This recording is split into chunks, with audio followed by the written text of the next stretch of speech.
And we have a property management team that was amazing that got us through that first property. Because when we had the tenants in, our property manager called like, hey, there's dirt coming up out of all the toilets. And us as new investors, we were like, we don't know what to do. It's 11 o'clock at night.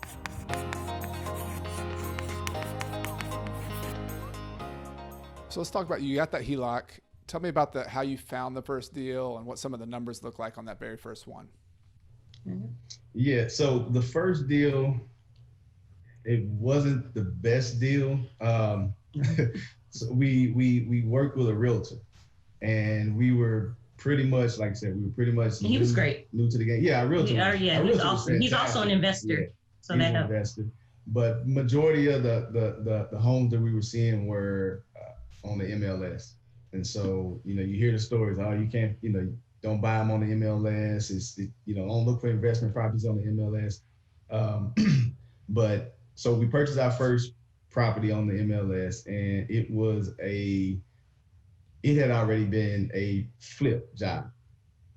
And so we bought the house. Cosmetically, everything was good. Everything looked updated, Looked beautiful on the inside.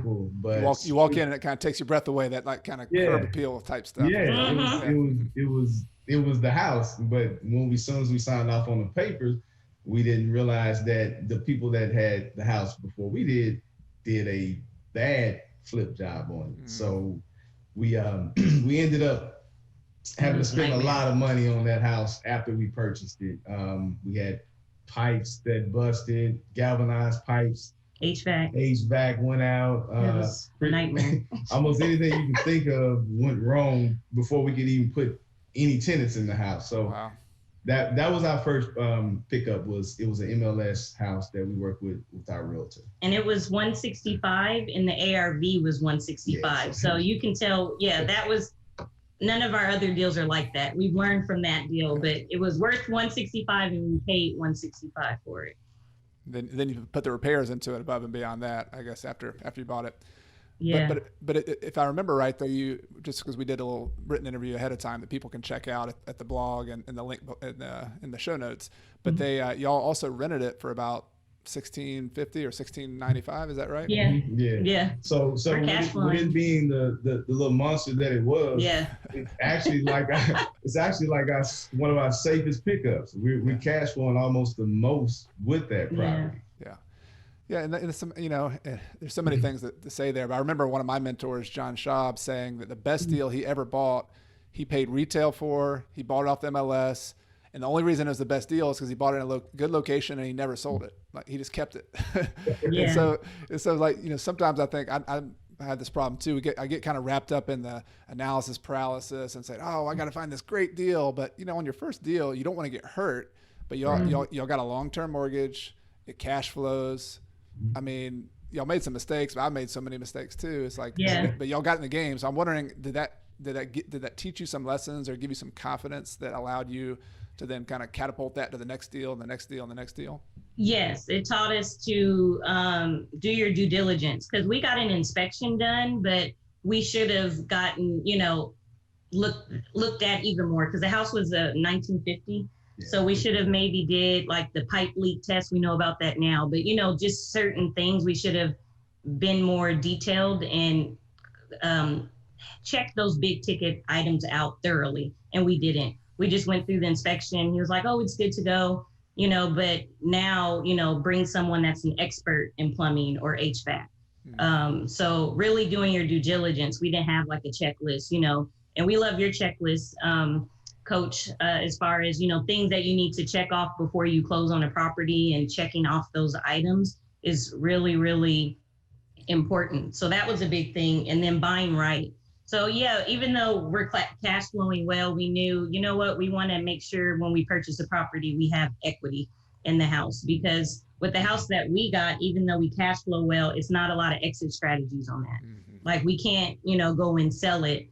And you know what I mean? We'll probably have to come out of pocket. So even though we're good now, there's really no exit. Well, could be a few. We can make one, but we've learned from that house. I felt like we failed fast, but we got back up and learned from that. And moving forward on our next properties, we knew what to do and what not to do. Well, thank you for mentioning that checklist. I'm just Yeah. I'm a checklist Mhm. nut kind of. I love Yeah, making it's them, and great. it just helps me remember because my brain is just like a sieve sometimes. Mhm. I'm like, all right, I don't know what I do in that house, what I do on that one. So having a checklist, just kind of like an It's airline important. pilot or something. You just go down that Yeah. list. And Yeah. I'm wondering, so like particularly on those details, you mentioned this, and a lot of people are going to probably have that same experience where, like, man, I had an inspection, but I still missed stuff. And I'm wondering, like for the HVAC, for example, and the plumbing, maybe they mentioned on the report that, hey, they look like they work right now or something. They probably didn't. Yeah. Yeah. Yeah. But it was probably like the age of the HVAC. Maybe it was like 15 or 20 years old, maybe, or the plumbing was galvanized and it looked really rusty. Yeah, it didn't leak at the time of the inspection, but it's one of Yeah. those things where, I have a lot of old houses, and I'm dealing with some of these right now where it just old stuff breaks. Like if it's old, it is going to break. It's Yeah. just everything breaks, and so you just really need to. I think that the HVAC is a big one. So maybe people. Yes. Do you have any tips on how people could anticipate that, like beyond just the inspection? How could you all have done that differently, maybe to anticipate some of those problems?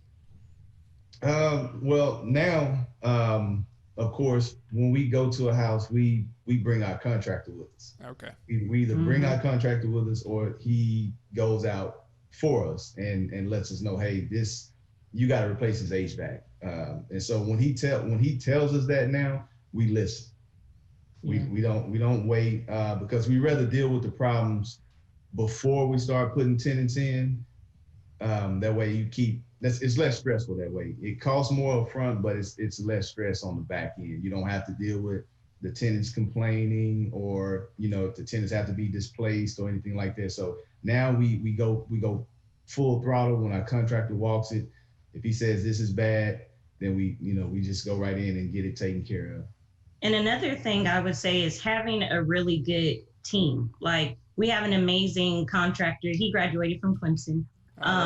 And he's also an engineer, but he's like awesome. He can build a house from the ground up if he wanted to. So he really helps us. And we have a property management team that was amazing, that got us through that first property. Because when we had the tenants in, our property manager called like, hey, there's dirt coming up out of all the toilets. And us as new investors, we're like, we don't know what to do. It's 11 o'clock at night. So our property manager was like, don't worry, we're going to have someone go out. And he handled everything for us. So that was like a blessing, because we wouldn't have gotten through that first house without their help, support, and knowledge. So we have a really good property management company that helps us, a really, really good contractor. So building a good, strong team also helps, because we can't do it by ourselves. We wouldn't have gotten this far doing it by ourselves. So having a strong team that's knowledgeable. I hope you enjoyed that video clip from my interview with Ronda and Breon. If you want to hear the full interview in my podcast, be sure to look at the link in the video description below. I'd also love to hear from you. If you have any questions, any suggestions, any comments, be sure to leave those in the comments section below. If you're new here, be sure to hit that subscribe button and the little bell so you don't miss any of the videos I have coming to you each Friday morning at 5 a.m. And if you like this video about getting started and all the details and steps that it takes to buy your first investment properties, I've handpicked a playlist that I think you'll really enjoy. You can click on it above or in the video description below. That'll take you to other tutorials and other interviews I've done about getting started with real estate investing. You've been watching Coach Carson TV. My name is Chad Carson. You can also call me Coach, and this is a channel all about investing in real estate, achieving financial independence, and doing more of what matters. See you next time.